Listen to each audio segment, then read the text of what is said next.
Evet, günaydınlar efendim. Bugün son kat izolasyonlarımız da yapılacak.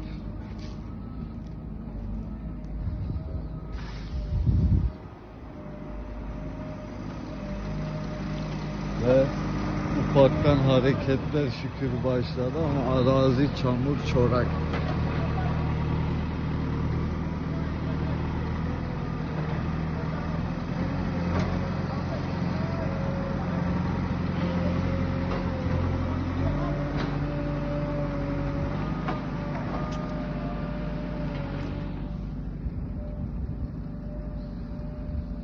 Ve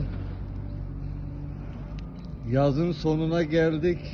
Yavaş yavaş ağaçlar da artık yaprakları dökmeye başladı. İnşallah bir dahaki seneye görüşmek dileğiyle.